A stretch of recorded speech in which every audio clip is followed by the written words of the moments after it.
देश के लाखों कर्मचारी की बढ़ सकती है मासिक पेंशन। प्रोविडेंट फंड के नए रूल पर जल्द फैसला लेगी सरकार।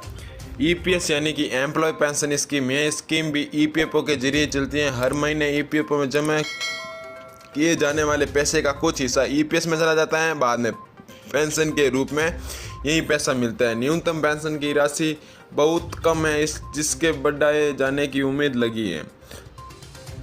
ईपीएस कर्मचारी भविष्य निधि संगठन ईपीएफओ एक नई पेंशन स्कीम की योजना बना रही है। अगर यह योजना अमली जमा पहनती हैं तो लोगों को पहले की तुलना में अधिक पेंशन मिल सकती है। काफ़ी अरसे से पेंशन स्कीम के अंतर्गत न्यूनतम पेंशन की राशि को बढ़ाने की मांग की जा रही है, लेकिन अभी तक कोई फैसला नहीं हो पाया है।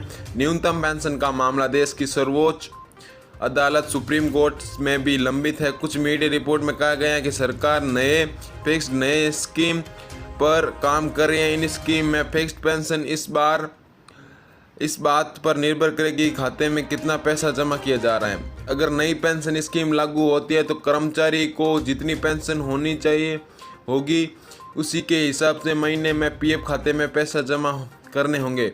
इस नई स्कीम पीएफ मेंबर चाहे तो फिक्स्ड फंड अमाउंट का भी चयन कर सकता है। देश के करोड़ों वेतनशुदा कर्मचारियों के अलावा इस सुविधा का लाभ स्वरोजगार वाले लोग भी उठा सकेंगे। कर्मचारी का स्वरोजगार करने वालों लोगों द्वारा पेंशन में जमा की जाने वाली राशि इस बात पर निर्भर करेगी कि उनकी कमाई कितनी और कितने साल की नौकरी है। न्यूनतम पेंशन बहुत कम। ईपीएस या एम्प्लॉय पेंशन स्कीम के पैसे पर अभी कोई टैक्स नहीं लगता। ईपीएस की पूरी राशि पूरी तरह से टैक्स फ्री होती है। इससे लोगों को पेंशन पर टैक्स बचाने में मदद मिलती है, लेकिन इसके तहत न्यूनतम पेंशन काफ़ी कम है और इसके मेंबर अक्सर इसे बढ़ाने की मांग करते हैं। वर्तमान में ईपीएस में अधिकतम मासिक जमा करने की सीमा 1250 रुपये है। यह पैसा कर्मचारी के पीएफ से कटकर ईपीएस में जमा होता है। अब ईपीएफओ कामकाजी लोगों को अतिरिक्त पेंशन देने की तैयारी में है, जिसके लिए कर्मचारी निर्धारित जमा राशि को बढ़ा सकते हैं। इसका फायदा अधिक पेंशन लेने में मिलेगा।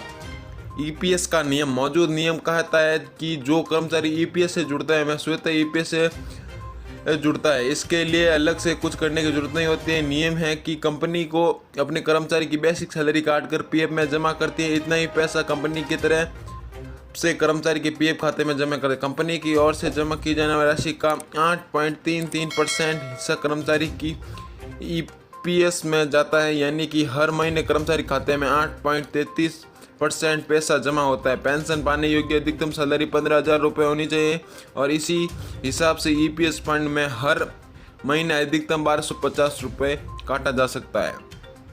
अभी केवल सैलरीड लोग ही पेंशन पा सकते हैं। नई पेंशन स्कीम लागू होती है स्वरोजगार वाले लोग भी पेंशन पाने के हकदार होंगे। इस मामले में पेंशन की राशि हर महीने जमा की जाने वाली रकम पर निर्भर करेगी, इसलिए कोई कर्मचारी या स्वरोजगार वाला व्यक्ति पेंशन फंड में उतना पैसा जमा करेगा जितना उसे पेंशन पाने के लिए ज़रूरी होगा।